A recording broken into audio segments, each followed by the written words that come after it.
সাইনা মেয়েকে নিয়ে ঘুমিয়ে পড়েছে, বাকিরা ঘুমায়নি। তাজউদ্দিন সিদ্দিকী আর রওশনারা সিদ্দিকীর মধ্যে এক দফা কথা কাটাকাটি হয়ে গেছে। তাজউদ্দিন সিদ্দিকী বুঝতে পারছেন না উনি কি দোষ করেছেন। তিনি তো নিজেই স্তব্ধ হয়ে গেছেন কথাটি শুনে। মেয়েটা বিয়ে করছিল না বলে একটা দুশ্চিন্তায় ভুগছিলেন তিনি, কিন্তু মেয়েটা তো এখন আরও দুশ্চিন্তায় ফেলে দিল। রায়হান ঝিমলিকে ঘরে এসে বলল, আগুন লাগিয়ে দিয়েছো, এখন নিভাবে কে? ঝিমলি বলল, আম্মু তো আমার ওপরও রেগে গেছে। আমার কি দোষ? যা সত্যি তাই বলে দিয়েছি। আনিস ভাই কি খারাপ? আমার তো ওনাকে খারাপ লাগে না। আমার বোন থাকলে ওনার ঘাড়ে ঝুলিয়ে দিতাম। পিওর জেন্টলম্যান, ননদিনী রায়ভাগিনীর জন্য পারফেক্ট। আনিস খারাপ না, খারাপ পরিস্থিতি। তাজকে নিয়ে এত কিছু হয়েছে, সেখানে এই সম্পর্ক নিয়ে আগানোর কথা ভাবতেই পারছে না আম্মু আব্বু। ঝিমলি বলল, আমি কিন্তু ঢাকায় যাচ্ছি না মিস্টার, ঝগড়া দেখব। কিসের ঝগড়া? দুই বাড়ির। বলেই সে ফিক করে হেসে ফেলল। রায়হান তার দিকে হতাশ চোখে চেয়ে রইল। তুমি মজা নিচ্ছ? চাটগাঁইয়ার ছেলে বিয়ে না করলে কত কিছু যে মিস করে ফেলতাম, ভাগ্যিস করলাম। রায়হান বলল, আমার মোটেও মজা লাগছে না। ঝিমলি বলল, সাইনা ভালো করেছে, খেয়ে দেয়েও ঘুমিয়ে পড়েছে। অতিরিক্ত টেনশনে ঘুম আসে, ওরও ওই অবস্থা। ওর টেনশন আরও বেশি হচ্ছে, তা ঠিক। যাই নিচে গিয়ে দেখে আসি। ড্রয়িং রুমে পরিস্থিতির উত্তপ্ত। তিতলি খবর নিয়ে এলো তাসনুভার কাছে। তাসনুভা শুয়ে আছে সোজা হয়ে, বুকের ওপর বালিশ জড়িয়ে ধরে। তিতলি তার পাশে বসে বলল, আপু, এখন আব্বু চা খাচ্ছে। মেজো ভাইয়া চুপচাপ আব্বু আর চাচুর কথা শুনছে। বড় ভাইয়া আব্বুকে সাবধানে কথা বলতে বলছে। তৌসিফে কথা শুনতে শুনতে সোফায় ঘুমিয়ে পড়েছে। তাসফিন খেলা করছে। আর তাসনুভা ধমকে উঠে বলল, শাট আপ তিতলি, এইসব জানতে চাইনি। কি কথা হচ্ছে সেই সব জানতে চেয়েছি। তিতলি বলল, ওকে, গিয়ে শুনে আসি। তুমি ঘুমিয়ে পড়লে আমি আবারও ডেকে তুলবো। Please go. তাসনুভা চোখ বন্ধ করলো আবারও। তিতলি তার ঘুমে ব্যাঘাত ঘটাচ্ছে। আশ্চর্য, কি এমন ঘটেছে যার জন্য সবাইকে না ঘুমিয়ে সারা রাত মিটিং করতে হবে? রায়হান বলল, বাকি কথা কাল সকালে হবে, এখন এত অশান্তি করে কি হবে? তাজউদ্দিন সিদ্দিকী চুপ করে রইলেন। রওশনারা বললেন, আমি বুঝতে পারছি না, এত এত ভালো সম্বন্ধ ফেলে কেন ওকে পাশের বাড়ির ছেলের প্রতি ঝুঁকতে হবে? আশরাফের মায়ের পা মাটিতে পড়বে না আর। ভাববে এই বাড়ির সবাই ঠেকায় পড়েছে। একজন তো বিয়ে করলো ওই বাড়ি থেকে, বাড়ির কারো কথা না শুনে। তারপর কি হলো সব তো দেখতেই পেলাম চোখের সামনে। 6 মাস যেতে না যেতে লন্ডন থেকে দেশে ফিরতে হলো। বইয়ের কথায় উঠবোস করতে হচ্ছে। তারপরও শান্তি আছে? এখন সে আবার লন্ডনে ফিরবে, তার বইয়ের আবারও অশান্তি শুরু হবে। তারা নিজেদের সিদ্ধান্ত নিজেরাই নেয়, নিজেরাই ঝামেলা বাঁধায়, তারপর সব সামাল দিতে হয় আমাদের। সবসময় তাদের কথায় কেন আমাদের চলতে হবে? আমরা বেঁচে থেকে কি করছি? তিনি যেন বহু পুরনো রাগও আজ উগড়ে দিচ্ছেন। তাজউদ্দিন সিদ্দিকী বলল, সেটা হয়ে গেছে, বাদ দাও। বাদ দেওয়ার কারণেই তো আর একজন সাহস পেয়েছে। তারা কিসে কম যে ওই বাড়ির ছেলে মেয়েদের দরকার পড়ে তাদের? তাদের কি কোনো অংশে কম বানিয়েছি? আমাদের কথার কোনো মূল্য নেই তাদের কাছে। অবশ্য ছোটগুলোর কি দোষ দেব? বড়রাই তো এইসব শিখিয়েছে তাদের। পরিস্থিতি অস্বাভাবিক হয়ে উঠছে। রায়হান বলল, আম্মু, পুরনো কথা না বলে এখন কি করা যায় সেটা বলো। নুভাকে ঢাকায় পাঠিয়ে দাও, ব্যাস। ওখানে দেখে শুনে বিয়ে দিয়ে দেব। তুমি ভুলে যাচ্ছ নুভা তোমার মতো নয় যে মা বাবার কথা চুপচাপ শুনবে। তাজদার সাথে সাথে দাঁড়িয়ে পড়ল, বলল, আমি ঘরে যাচ্ছি, ঘুম পাচ্ছে। তাজউদ্দিন সিদ্দিকী বলল, হ্যাঁ যাও। রওশনারা বললেন, ছেলে মেয়েদেরকে একদম প্রশ্রয় দেবেন না। আমরা মরে যাইনি, ওরা যা খুশি সিদ্ধান্ত নিতে পারে না। তাজ, তুমি তোমার বোনকে বলে দেবে ও যা চাইছে তা হবে না। তোমার কারণে ও এত সাহস পেয়েছে। এখন তুমি এইসব মিটমাট না করে দেশ থেকে যাবে না। আমি জানি না তুমি কিভাবে কি করবে, কিন্তু তুমি তোমার বোনকে বিয়ে দিয়ে তারপর দেশ ছাড়বে। পাশের বাড়িতে আমি মেয়ে দেব না, যাই হয়ে যাক। আমি থাকবো না এইসবের মাঝখানে। নোভা হ্যান্ডেল করবে সব। আমি এখানে একটা কথাও বলবো না, তুমি বলবে, কারণ তুমি ওকে এইসবে জড়াতে বাধ্য করেছো। কি দরকার ছিল ওদের একসাথে ট্যুরে নিয়ে যাওয়ার? ওখান থেকে আসার পর ওর মধ্যে পরিবর্তন দেখেছি আমি। আজকেই বা কি দরকার ছিল এত কিছু করার? আমাদের মান সম্মান, ওই বাড়ির মেয়ে বিয়ে করাই তোমাদের মান সম্মান কমে গেছে? হ্যাঁ কমেছে। তোমার না কমলেও আমাদের কমেছে। এখন আমি কি করতে পারি? রায়হান বাধা দিল, আম্মু, ওকে ছাড়ো।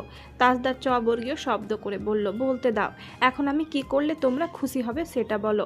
রওশনারা রাগে টকবক করছেন, মুখ ফিরিয়ে রাখলেন। তুমি কোনোদিন আমার কথা শুনেছ? নোভা ঠিক তোমার মতো হয়েছে। তোমাদের কাছে আমার সিদ্ধান্তের কোনো মূল্য নেই।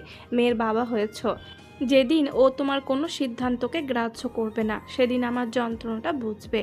তাজদার বলল, এখন আমাকে কি করতে বলছো সেটা ক্লিয়ার করে বলো, আর এটাও বলো কি করলে তুমি আমাকে আর কখনো বিয়ের খোঁটাটা দেবে না। রওশনারা চুপ করে রইলেন। তাজদার মায়ের দিকে চেয়ে রইল। আম্মু, আমি একটা প্রশ্ন করেছি, তুমি আমাকে কথাটা বলছো ঠিক আছে, কিন্তু সাইনাকে বললে তোমার প্রতি ওর মনে বিতৃষ্ণা বাড়বে, কমবে না। তোমার বউয়ের মন পেতে হবে এখন, তাহলে ওকেও তুমি এভাবে খোঁটা দিয়ে যাবে? তোমার বউ তোমাকে বলেছে এসব? আমি তো জানতাম সে বোবা, কথা বলতে জানে না। তোমাকে সব বলেছে ঢাকায়, বলবে তো, বলার জন্যই বরকে নিয়ে এসেছে কান্নাকাটি করে। রায়হান কাউকেই থামাতে পারছে না, কোথাকার জল কোথায় গিয়ে গড়াচ্ছে। তাজদারকে দেখেও সে অবাক হচ্ছে। বোধহয় এই প্রথম আম্মুকে ওকে এত কথা বলে নিজেও স্বস্তি বোধ করছে, কারণ এর আগে কখনোই তাকে এত কথা শোনানোর সুযোগ পায়নি আম্মু। সে কোনো কথা বলার আগে কেটে পড়তো। আজ মনের ঝাল মিটিয়ে নিচ্ছে রওশনারা। একটা ছেলে মেয়েও মা বাবার সম্মানের কথা চিন্তা করে না। এদের বেশি স্বাধীনতা দিয়ে বড় ভুল হয়ে গেছে। তাজদার আর দাঁড়ায়নি, গট পায়ে হেঁটে ঘরে চলে গেছে। দরজা ভাজিয়ে দেওয়া ছিল, বিছানায় তাজহানা ঘুমে। সাইনা জগ থেকে গ্লাসে পানি ঢালছে। পরনে একটা কালো কাপ্তান নাইটি, চুলগুলো খোলা। বাবু ঘুমে, তাই সে আলো জ্বালাচ্ছে না। এইটুকুনি একটা মেয়ে, আলো জ্বালালে সে কিভাবে যেন টের পেয়ে যায়। গ্লাসে পানি খেতে খেতে তাজদার দিকে ফিরল। তাজদার আলো জ্বালাতে সে আবারও চট করে আলো নিভিয়ে মনে করিয়ে দিল আলো জ্বালানো যাবে না। তাজদার ডিম লাইটের আলোয় রিডিং গ্লাসটা খুঁজে বের করলো, তারপর সেটা চোখে দিয়ে ল্যাপটপটা নিয়ে বসে পড়ল। কিছুক্ষণ পর তাজনার ঘুম ভেঙে গেছে। সাইনা জানে এই টাইমে তার ঘুম ভেঙে যায়, ঠিক এই সময়টাতে তারও ঘুম ভেঙে যায়। সে ডয়ার থেকে কয়েকটা চিপস, বিস্কুট, চকলেট নিয়ে এসে বসলো। মাঝরাতে খিদে লাগলে টুকটাক এইসব খায়, অন্য কিছু খেতে ইচ্ছে করে না। তবে ঢাকায় থাকাকালীন মাঝরাতে দুজন মিলে নুডলস, পাস্তা, পিৎজা, অনেক ভাজাভুজি করে খেত। এই বাড়িতে এইসব করে খাওয়ার সুযোগ নেই, তবে ফ্রিজে কিছু থাকতে পারে, কিন্তু সে ঠান্ডা কিছু খেতে পারবে না। বাবু কাঁদছে। সে চুলটা বেঁধে নিয়ে কোলে তুলে নিল, তারপর কুরকুর শব্দ করে চিপস খেতে লাগলো। বাবু খাওয়া শেষ করে তার মুখের দিকে চেয়ে রইল। রাতের বেলা তার চোখে ঘুম নেই। সে বাবুকে তাজদারের কোলে দিয়ে এলো। দুটো ডিউটি একসাথে করা পসিবল? আমার দ্বারা পসিবল। আমি মানুষ নাকি? I know. সাইনা বিছানায় শুয়ে পড়ল। এটা না করলে সারা রাত ল্যাপটপ নিয়ে বসে থাকবে। তাজদার এবার ল্যাপটপ বন্ধ করে মেয়েকে বিছানায় রেখে খেলনা পুতুল দেখিয়ে হাসাতে লাগলো, আর তার ফাঁকে সাইনার দিকে তাকালো। তুমি ঘুমাওনি? ঘুমিয়েছি। আপনাদের ফ্যামিলি ড্রামা দেখার জন্য জেগে থাকার সময় আমার নেই। Cringe family? আমার ফ্যামিলি ক্রিঞ্জ? ইয়াস, তুমি এই ফ্যামিলির একজন মেম্বার। আপনিও। Shut up, you just shut up. You shut up again Saina Mumtaz, বলে এর আগে গজগজ করতে পাশ ফিরে শুয়ে পড়ল সে। কিছুক্ষণ পর বাপ মেয়ে দুজনেই একসাথে ঘুমিয়ে পড়েছে। সাইনা দুজনের গায়ে লেপ তুলে দিয়ে দুজনের কপালে দুটো চুমু খেয়ে শুয়ে পড়ল। সাইনার দুলাভাইরা সকাল সকাল ঢাকঢোল পিটিয়ে বউ বাচ্চা নিয়ে শ্বশুরবাড়ি হাজির। শর্মিলা আর সাবরিন মহাবিরক্ত, ধমকে বলল, এদের এত খুশি কিসের বুঝতে পারছি না। আপনারা আগে থেকে জানতেন নাকি? জামিল বলল, আগে থেকে জানতাম মানে? আমরা সেই দিনই বুঝেছিলাম যেদিন তালতো বোন বলল আনিস ভাই আপনাকে লাগবে। ইমতিয়াজ বলল, কিন্তু আমাদের শাশুড়িমা ছাড়া জমবে না, ওনাকে খবর দাও দ্রুত। আফসার সাহেব বললেন, রওনা দিয়েছে, আসার পর কি করে আল্লাহ জানে। সাবরিনা সবার অবস্থা দেখে হাসছে। আশরাফ আশ্চর্য হয়ে বলল, তোমার হাসি পাচ্ছে? সাবরিনা বলল, মেজো ভাইয়ের কথা ভেবে হাসি পাচ্ছে। বেচারা সকাল সকাল ঘর থেকে বেরিয়ে গেছে। কাল রাতে সাউন্ড কি বলেছে কে জানে। দুই ভাই মারপিট লেগে গেল। দাদিমা এসে সোফায় বসলেন, বললেন, তোমরা এত ফুলমালা কিসের জন্য এনেছো আমি তো বুঝতে পারছি না। জামিল বলল, শাশুড়ি মাকে মিষ্টি মুখ করাবো, ছেলের বিয়ে পাকা হলো বলে কথা। শারমিলা বলল, কচু হয়েছে, ওই মেয়ে আমাদের বাড়িতে এসে সংসার করবে বলে মনে হয় আপনার? করবে করবে, আমার সম্বন্ধী পটাতে যখন পেরেছে তখন সামলে নিতেও জানবে। সাবরিন বলল, ও জীবনেও এই বাড়িতে থাকবে না, ওকে আমরা ছোট থেকে চিনি। কি না কচু মেয়ে, কথায় কথায় মানুষকে ছোট করে। সানুকে কত জ্বালিয়েছে বিয়ের পর থেকে, এখনও ওর সাথে ভালো সম্পর্ক হয়নি, ভাইয়ের ভয়ে এটা সেটা করে। আমরা কি ওকে চিনি না? ও আমার ভাইয়ের জীবন তেজপাতা বানিয়ে ছাড়বে, ডেঞ্জারাস মেয়ে। ইমতিয়াজ বলল, সানু কি বলে? সাবরিন বলল, ওই বেয়াদব তো কথা বলতেই চায় না, বলে বেশি কথা বললে তাজ ভাই নাকি সন্দেহ করবে। সাবরিনা বলল, ভুল কিছু তো বলেনি, ভাইয়া আবার ভেবে বসবেন, ও মানা করে দিয়েছে। আশরাফ বলল, ওকে এসবের সাথে জড়িয়ে লাভ নেই, বড় আম্মু এমনিতে ওকে নানান কথা শোনায়। আফসার সাহেব বললেন, হ্যাঁ, আমার মেয়েটা একটু শান্তিতে সংসার করুক। দাদিমা বললেন, তোর মেয়ে বোবা, তাই বলে বোবার শত্রু নেই, এ কথা ভুল, বোবাদের মানুষ পেয়ে বসে। আমি কতবার শিখিয়ে দিলাম, তোর বড় মা ঠেস গুতা মারলে তুইও সুন্দর করে জবাব দিয়ে দিবি, বলবি আমি এমনটা করিনি, বলিনি। না, তোর মেয়ের মুখ ফোটে না, ঝগড়া করতে হয় নাকি, সুন্দর করে বলে দিলে হয়। শর্মিলা বলল, ও এসব পারবে না, সবাইকে দিয়ে হাল চাষ হয় না। বড় আম্মু আগে ওকে পছন্দ করতো, সেটা মনে করে ও কিছু বলতে পারে না, পারবেও না। তাজ ভাই সামলাতে পারলে ভালো, নইলে দেখবে এসবের জন্য ওকে কথা শোনাতে ছাড়বে না। শাহিদা বেগম এলেন, সঙ্গে আনিসও। মাকে বাস স্ট্যান্ড থেকে নিয়ে এসেছে সে। শাহিদা বেগম বাপের বাড়ি থেকে ক্ষেতের শাকসবজি নিয়ে এসেছেন। ব্যাগটা নিয়ে আনিস রান্নাঘরের দিকে চলে গেল সোজা। শাহিদা বেগম বোরখা খুলে বসলেন সোফায়। ও মা সকাল সকাল জামাইয়ের বাড়িতে হাজির যে। জামিলার ইমতিয়াজ শাশুড়ির গলায় মালা পরিয়ে দিল। তারপর সাবরিনাকে বলল, মিষ্টি নিয়ে আসুন। কি হয়েছে বলবে তো আমাকে? দাঁড়ান, এত তাড়াহুড়ো করলে সমস্যা, বসেন আগে, একটু জিরিয়ে নিন। সাবরিনা প্লেটে করে মিষ্টি নিয়ে এলো। আনিস এসে সোফায় হেলান দিয়ে বসে পড়েছে বাবার পাশে। জামিলার ইমতিয়াজের কাণ্ড কারখানা চুপচাপ দেখে যাচ্ছে সে। শাহিদা বেগম বললেন, এটা কোন মেয়ে, বোরখালির মেয়েটা নাকি নাকি চন্দনাই সেটটা? জামিল বলল, আগে মিষ্টি খান, জামাইগুলো আমার সাথে মস্করা করে। হেসে উঠল সবাই। জামিল শাশুড়িকে মিষ্টি খাইয়ে দিল। সাউন এসেছে, ভিডিও করছে, সাইনাকে পাঠাবে। এই বাড়ির তামাশা দেখা মিস হয়ে যাবে নইলে। সাহিদা মিষ্টি চিবোতে চিবোতে আনিসের দিকে তাকালেন, তুই কিছু বল, সবাই কি শুরু করেছে? আপনি কিছু বলেন। আফসার সাহেব বললেন, খাওয়া শেষ করো আগে, একটু পানি দাও। সাবিনা পানি এগিয়ে দিল। শাহিদা বেগম পানি খেলেন। জামিল বলল, আম্মা, আগামী সপ্তাহে বিয়ে, এটাই পাকা কথা। এবার আনিস ভাইয়ের বিয়ে আটকায় কে? শাহিদা বেগম আবারও আনিসের দিকে তাকালো। মেয়ে কোথাকার? আজিমপুরের। শাহিদা বেগম কপাল কুঁচকে ফেললেন। আজিমপুর মানে এই পাড়ার? এই পাড়ার পাশের বাড়ির। শাহিদা বেগম ভাবতে লাগলেন, শিউলি, ওকে ওর জামাই নিয়ে গেছে, ডিভোর্স হয় নাই তো? জামিলার ইমতিয়াজ একসাথে কেসে উঠল। আম্মা, আনিস ভাইকে আপনার কি মনে হচ্ছে উনি কেন শিউলিকে বিয়ে করতে যাবে? এই পাড়ার আরও মেয়ে আছে তো। কে? ধুর, এত ভনিতা করো না তো জামাই। শাওন বলল, জুনুনারা সিদ্দিকী। এইটা আবার কে? তোমার ছোট মেয়ে ননদ, তাজদার সিদ্দিকীর বোন, তাজনা বুড়ির ফুপু, বড় আম্মুর মেয়ে। শাহিদা বেগম স্তব্ধ হয়ে কপাল চেপে ধরে আনিসের দিকে চেয়ে আছেন। তারপর শুরু হলো আসল যুদ্ধ। শাহিদা বেগম কপাল চাপড়াচ্ছেন। জেনে শুনে আগুনে পা দিয়েছিস তুই। আমি তো ভাবতাম তোর মাথায় সব মগজ, এখন তো দেখছি হায় আল্লাহ, হায় আল্লাহ, এসব কেমন কথা? আম্মা, আপনি কিছু বলেন, এই ছেলেকে কি এখনও ধরে ধরে ভালো মন্দ শেখানোর বয়স আছে? তুই এটা কি করলি আনিস? আবার আমার দিকে তাকিয়ে আছে। তুই ফুতো হইলি না, ভূত হইলি না, আমি পেটে এটা কি ধরলাম? ইমতিয়াজ বলল, আপনি কিছু তো বলেন আনিস ভাই। আনিস নড়ে চড়ে বসলো। আগে সবাই বলা শেষ করুক। শাহিদা বেগম কপাল আর বুক চাপড়াতে চাপড়াতে ভেতরে চলে গেলেন। ভূতে জেনে শুনে কোথায় ঝাঁপ দিল আল্লাহ। শাওন আনিসের দিকে চেয়ে বলল, আনিস, তুমি কিন্তু কাজটা ভালো করলো না। এই জন্যই বলি, কাল মাছ তুলে তুলে এত যত্ন করে কেন খাওয়াচ্ছিল? তুমি তলে তলে টেম্পু চালাও আর আমরা বললেই হরতাল। আনিস বলল, তোর কান বরাবর দেব চড়, বেয়াদব। জলে জলে হাঁচা কথা বললেই জলে। আনিস কপাল কুঁচকে তার দিকে চেয়ে রইল। রান্নাঘরে সবাই শাহিদা বেগমকে সান্ত্বনা দিচ্ছিল। তখনই শাওন সেখানে গিয়ে বলল, তাহলে আগামী শুক্রবারে বিয়ে হচ্ছে, ডিজে ডিজে চলবে।